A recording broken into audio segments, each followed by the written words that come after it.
Hypnotherapy can change your life, but before you try it, there's a few things that you should know. My name is Lucas. I'm a clinical hypnotherapist and co-founder of Awakening Purpose, a hypnotherapy practice based in Australia, serving clients throughout the world. And this is your introduction to hypnotherapy, where we'll cover what is hypnosis, how does it work, and what to expect from a typical hypnotherapy session. So what is hypnosis? Is it safe? Is it some kind of mind control? Hypnosis is one of the most misunderstood therapies in the world, when in fact is one of the safest, most natural experiences that you are likely to have already experienced. A lot of the misconceptions around hypnosis come from movies or shows that have kind of given it some kind of mystique, but it's actually a very natural experience. Basically, at the foundation of hypnosis is what's called the everyday trance. And if you've ever been driving and all of a sudden you arrive at your destination and you wonder, where was I for the last 5 minutes? You've experienced that everyday trance. It's that state of being deeply absorbed in a task, similar to what you gain from watching a movie or reading a book or being absorbed in a hobby. And this natural state is something that we enter into casually throughout the day many, many times. So in hypnosis, what we do is participate and cooperate with a client to enter into this state in a purposeful way. And with hypnotherapy, the reason that we're entering this state is for therapeutic outcomes. So let's talk about some of the misconceptions about hypnosis. The first one is it's some kind of mind control. And the simple answer is no. You can't be made to do something that goes against your values. And basically throughout the experience, you're able to have choices to come out of that experience if you like. The same that if you're absorbed in a movie, you're able to come out of that and do something else and re-enter that experience. How about safety? Is it safe? And there's a lot of research around the safety of hypnosis, and essentially the only thing that have ever been reported around hypnosis is maybe some people come out of the experience feeling a little bit dizzy.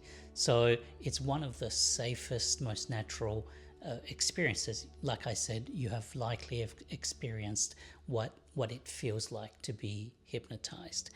And lastly, can you be hypnotized at all? Some people come to us and say, I'm highly anxious. I don't know if I can even be that relaxed. And essentially, most people are able to have their own individual hypnosis experience. And some people go into a very deep trance. Some people go into a light trance where they can hear our voice and still be conscious of the experience. But the good thing is research has shown that regardless of what that experience is, you're able to have outcomes that are not just dependent on how deep that experience was. So how does hypnosis work? Every day, our brains are being bombarded by a whole heap of information, like a freight train is hitting our brains of sounds, vision, experiences, feelings, so much information. If the brain didn't do these three things, we would be completely overwhelmed. And the first one is that it filters and prioritizes information. And the way that it does that is it firstly filters movement. It filters things that are unexpected. So where the brain has already created a model of how the world works. If there's something unexpected that happens, the brain will put attention to that information. Also, the brain will prioritize and bring attention to what it senses as danger. So think about loud noises, rapid and large movements, signs of aggression. The brain will prioritize attention to that information. And lastly, it will prioritize what you and I have have trained ourselves to look for what's called the reticular activator, where we have trained our brains to essentially say these things are important to us, and so pay attention to those things. The second thing that our brains do is create stories. And basically our brains create stories to make sense of the world around us, of what's happening around us, and our own place within the world. So we have stories about our identity and how we are in the world. And the last thing that the brain does is it automates. It simplifies things that we do in the world every day so that we don't have to think about it anymore. Think about how you open a door. You don't even think of like reach out hand, grab doorknob, turn it.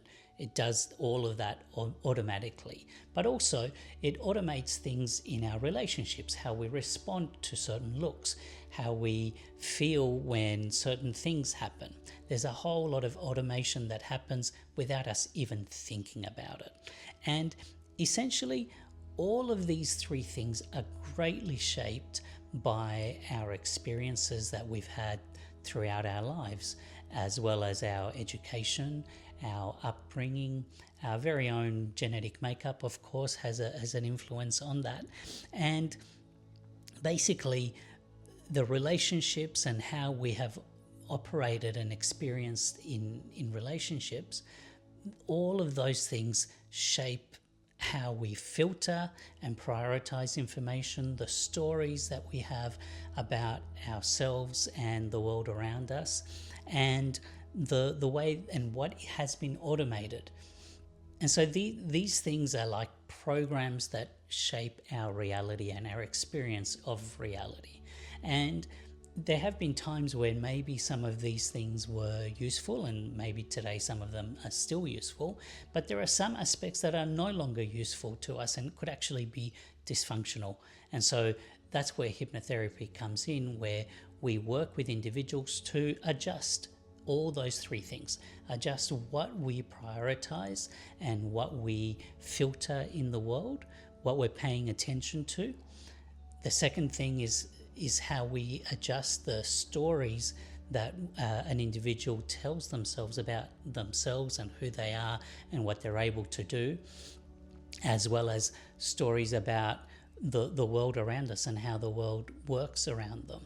And the last thing is to make adjustments to the automatic responses that they have to specific stimuli and experiences around the world. So what can you expect from a hypnotherapy session?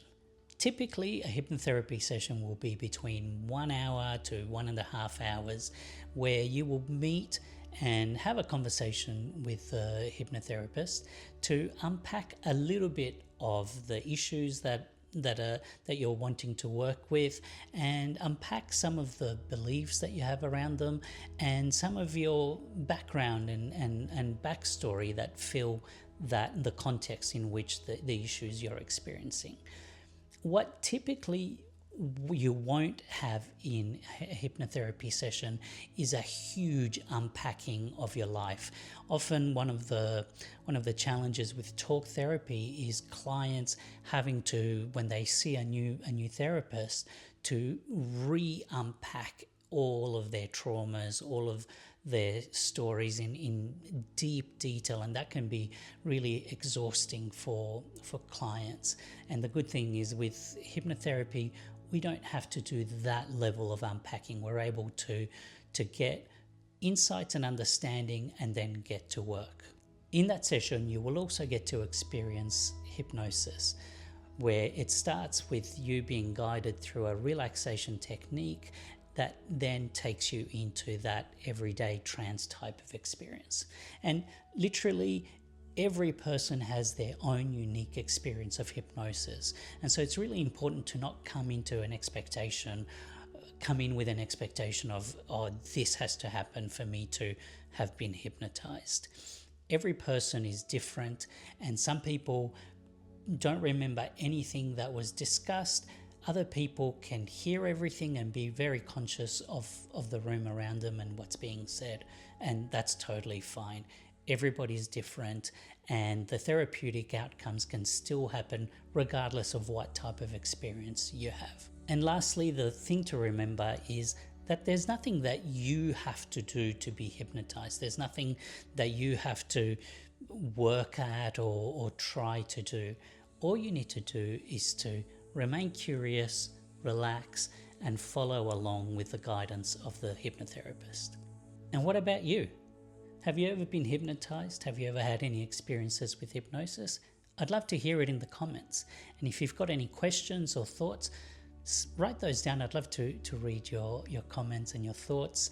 And if you'd like to subscribe to the channel, you can hit that if this has been useful to you, and hit the like button. We'd greatly appreciate that.